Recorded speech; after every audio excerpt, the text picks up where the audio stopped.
What is hell? Welcome to Philosopher's Corner. I'm John. What is hell? So traditionally, hell is thought of as a place in the afterlife of eternal damnation and punishment, typically for sins and immorality committed in the present life. So, what is hell philosophically? Well, let's back it up and we'll remove the afterlife for now and the religious connotations, and let's address it as what is it as a state of being and a state of consciousness. So for starters, hell is a place where you're out of harmony with your environment, or you're out of harmony with universal principle. Excuse me. So hell is a place that we get to in the current life by placing ourselves in situations that are out of harmony with universal frequency, which means we're making immoral choices, or we've decided that we want to exist in a state of being of discomfort to some level, whether it's physical, mental, spiritual, whatever it is. To be a citizen of hell it's a conscious decision. It's something that you earn your way to being in a state of constant distress through your immoral actions, which are conscious, or just a general decision to decide that you want to live in that particular type of environment for whatever reason. There are so many reasons to want to live in that environment, an environment in which there's pain, there's misery, there's disharmony, there's scarcity, there's all sorts of things. Some people decide that they are fine with living in it because they think they might have a position of authority in that situation, or that they might be able to satisfy some personal desires in it that they're not afforded in a regular moral life, or they may just enjoy pain. They may have no hope or conception of what it means to live in peace and harmony, and they may be exceptionally pessimistic. Essentially, one's attitude, if it doesn't account for a hopeful, optimistic, peaceful reality, and has resigned itself to a sort of eternal pessimism, they can focus on hell. And they become sadistic, masochistic. They can evolve to convince themselves that they enjoy living in that environment, which to a normal, healthy person would be an unconscionable, exceptionally painful, torturous environment. Certain people can consciously evolve themselves to adapt to that environment. Now, in a true hell, the joke's on them, because once you get to that environment, that's an environment filled with other people who are also sadistic and masochistic and have found new ways to overcome those people's pain thresholds, even though they think they've evolved into being able to enjoy the pain and the misery. When you join a community of people who are also sadistic and masochistic, they've developed all new ways to make you not enjoy your experience, even taking into account the fact that you've decided to evolve to a point where you can enjoy the unenjoyable. And all of those things can take place in the present moment. Those things don't require an afterlife to get there. It's like if you had a city of serial killers all decided they wanted to live together, and you know they would be enjoying it until it was a knock on the door and the best serial killer in town was visiting them that night. Then game would be over. So in terms of just the basic layout of what we would consider a hell, it's just a community of people, or I guess beings, who consciously make immoral choices, who are consciously out of harmony with universal frequency, and a community that it's a community because they're in the same environment and world and subscribe to a general set of principles together. Those principles being, more often than not, I guess you would have two camps of types of citizens of hell. You have those who were just immoral, and by being immoral and placing themselves in a state of constant immorality, don't necessarily have a bigger picture of things and are just enjoying it, and for whatever reasons don't have access anymore to living a moral life or have no interest in it, but they're conscious of it. And then you would have other people, or you'd have other members of that community who have a bigger picture, and they, for whatever reason, they want to live like that. That's just their decision, that they want to be in a lower frequency, a lower principled world. Once again, this does not require an afterlife to want to live in that type of environment. I would say there's literally millions of people on the planet right now who consciously decide to live in lower principled realms of reality. And many of them look very good doing it. To be a professional warmonger or human trafficker, or fill in the blank of many in the open professions who act as conduits for pain, suffering, human exploitation, animal exploitation, exploitation of Earth and her life force, and really anything that's out of harmony, directly, consciously out of harmony and anti-universal frequency, is already in that community to a degree.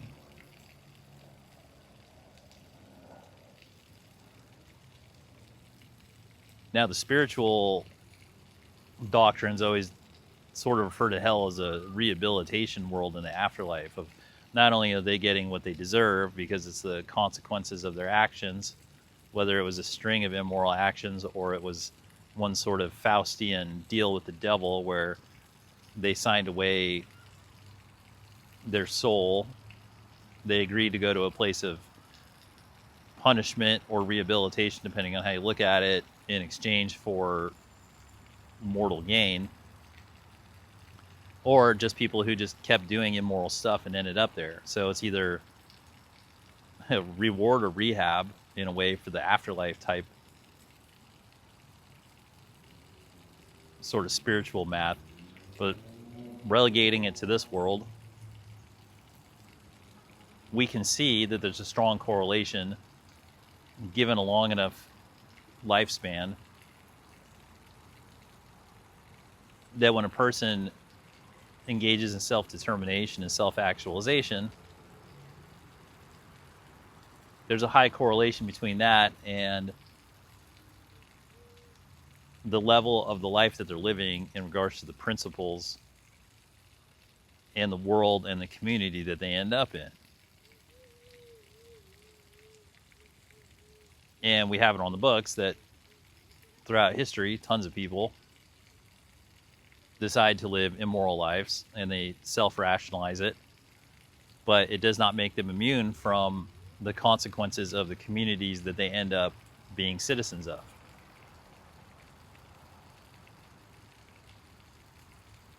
And so in a very real sense, a lot of these people with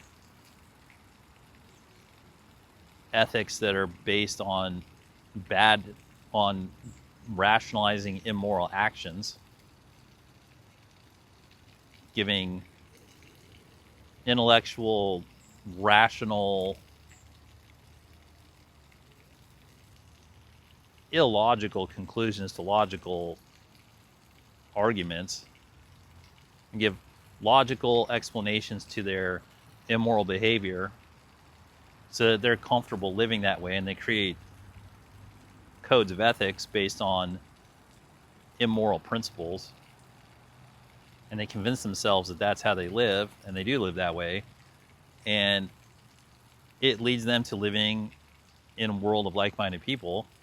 And when enough people do it and they're immoral enough for long enough, that seems to create a hell world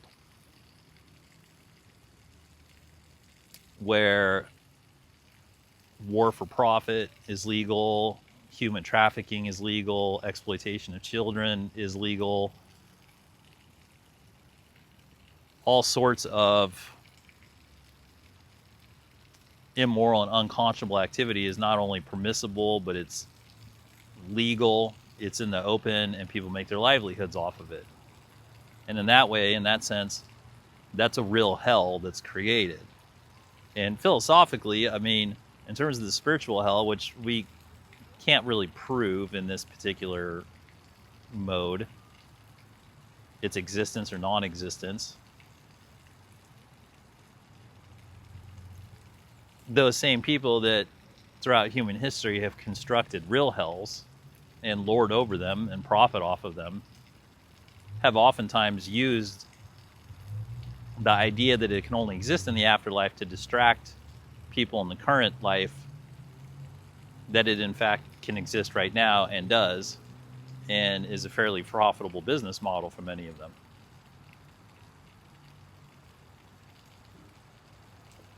Now, in the idea that the discomfort of being in disharmony with universal frequency that results in the punishment and the pain of living in a hell acts as a coercive or rehabilitative force, I agree that when we do the calculus and we set that interval, that integer out to, the limit out to infinity,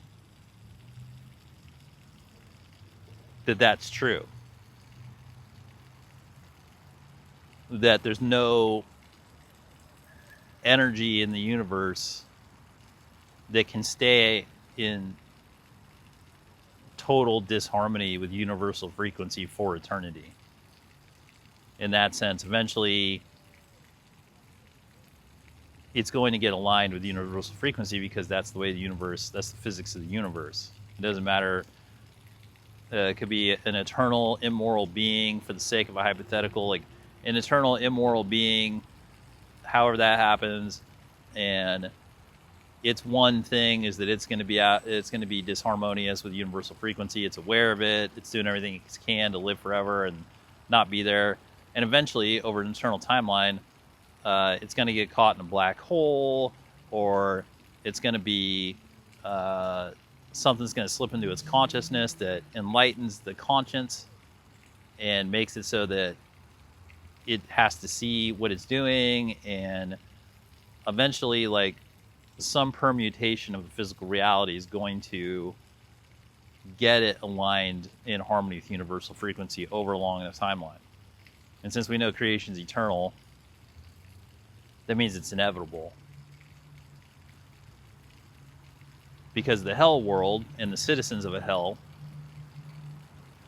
are there explicitly because they're practicing disharmony with the universal frequency.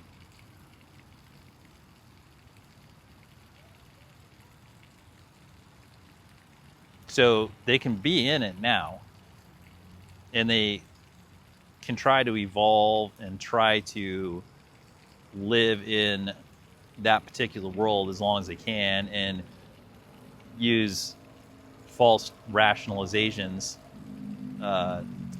to convince themselves that there's some morality consistent within the world itself. And that's where they'll become moral relativists to try to justify the bigger picture. Now, moral relativity it exists, but it's not it's not the way that they are explaining it, right? So like if you're in a hell world and you have a choice between shooting a dog in the head or just kicking it in the jaw and breaking its jaw, and you decide that day just to kick the dog in the jaw and break its jaw, well then yeah, more like in a morally relevant choice, like you've done the better thing. Doesn't mean it's a good thing, but you've done the better thing. And if you're trying to climb out of the hell world, maybe sparing the dog's life and just injuring it is the moral relative step that starts to make you go, oh, maybe I should make slightly better choices, and then eventually go, oh man, I've been living in disharmony with universal frequency in this world, and I'm a citizen with these other citizens that are the damned. This is a world of the damned.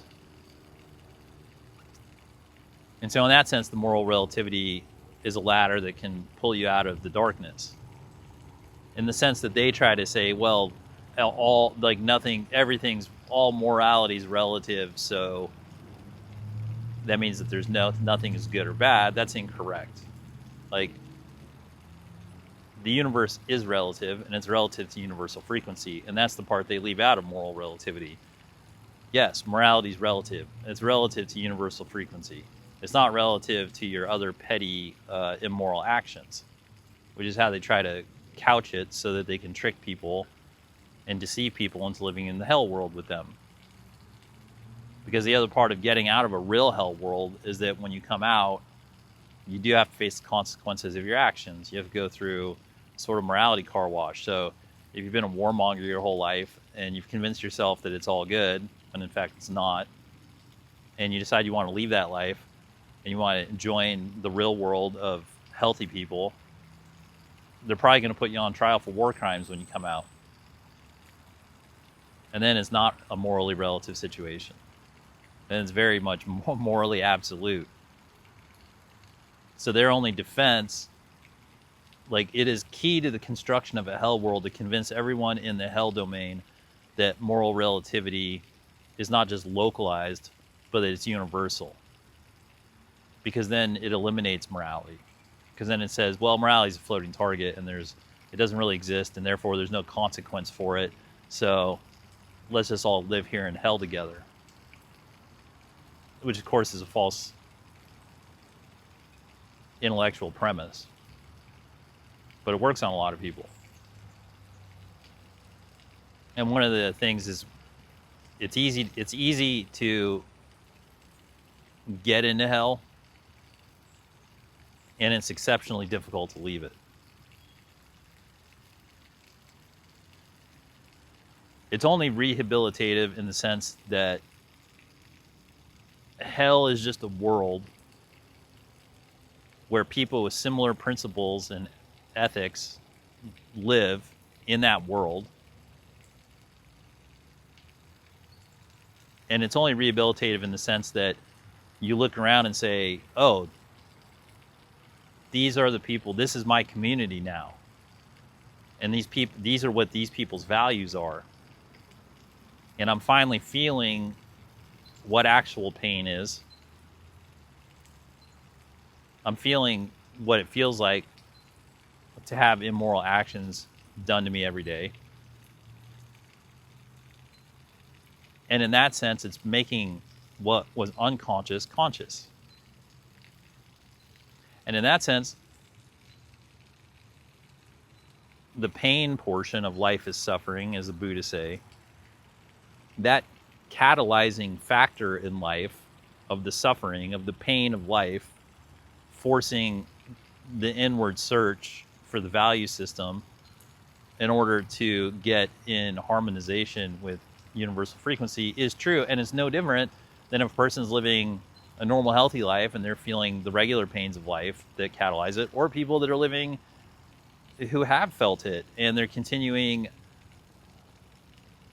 ascended growth, people who do really good things all day long, and they're in a correct moral state, and they live with good moral people, and they still feel the pain of life that catalyzes making the unconscious conscious. So in that sense, life is absolute. The factors of life that catalyze evolution and inward searching and making the unconscious conscious are absolute. So in a sense, whether you decide to live on a high moral principle with proper morality and good ethics, and you still feel the pain of life that catalyzes growth and evolution, or you find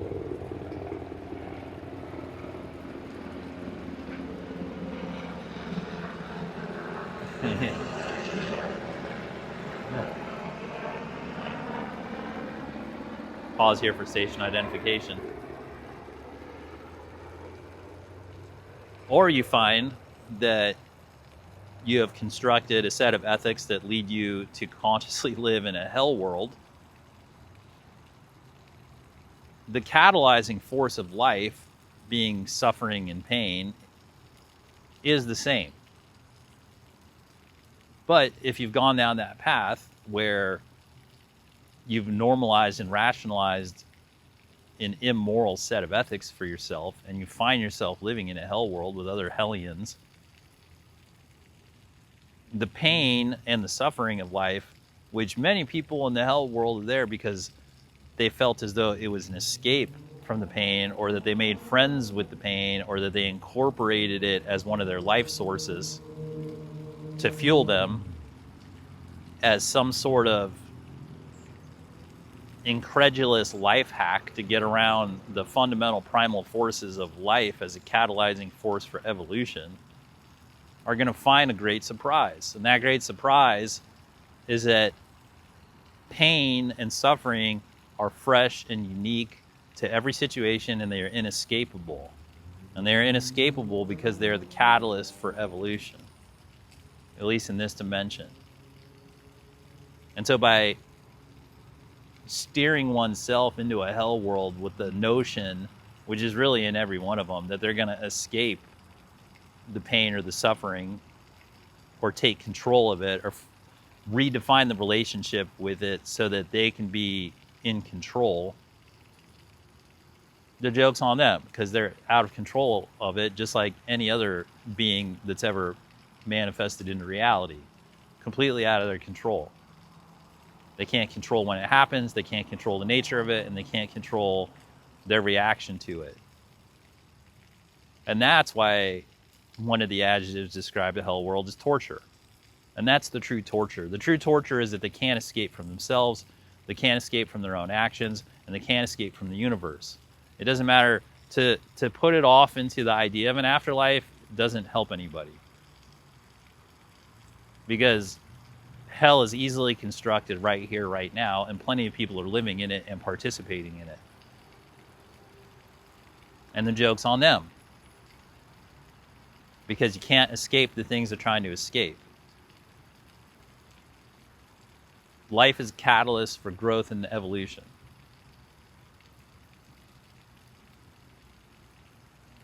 And there's no escape from it. And in fact, when you harmonize with it and you grow with it, the pain, making yourself conscious of it, can become blissful. Now, the moment of the discomfort with new things and new growth never ceases. And it's not to be feared. Pain is different than fear. Discomfort is different than fear. Now, hopefully, if people spend enough time in hell in this life, not even in the afterlife, just in this one, they come to that conclusion, and they can begin their internal rehabilitative process, their healing, their understanding of the universe, their enlightenment. And enlightenment is an inevitable part of life as a sentient being. It's just a matter of time. But how much time do you need? How much time do you need to wake up? How much time do you need to get conscious? How much time do you need to figure out that the whole thing is making the unconscious conscious? And that when you do that, you feel amazing. And when you do that, you find your role in the universe. And when you find that, other people find you. And things can blossom and things can be beautiful. And there's in every way. And beauty is in every way as well. So even if you're in hell because you're a nonconformist, just know that bliss is nonconformist. Bliss has many faces. Bliss has infinite manifestations. Love and hope and joy have infinite manifestations. So if the idea that conformity was why you drove yourself to hell, be dispelled of that notion, because that's false as well. People live in hell worlds based on self-rationalized, illegitimate beliefs. And spending enough time in that state will inevitably disabuse people of those notions. So in that sense, it's rehabilitative, but it's not specific to hell, because life itself is a growth experience. You could call it rehabilitative, but it's more like a catalyst for being in harmony with universal frequency in a very existential manner, in just a very existential, energetic manner.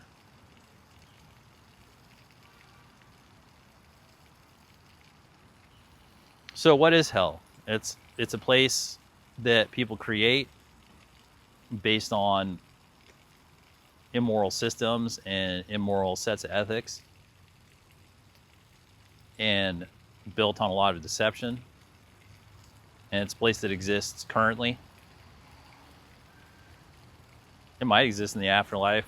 I mean, this is philosophy, so we can philosophize that the momentum of your soul continues on, and that the second law of thermodynamics is true, and that our energy continues, and our consciousness continues, and that the consequences of our actions continue, and that when we say the consequences of our actions, what we're really saying is the momentum of our moral decisions.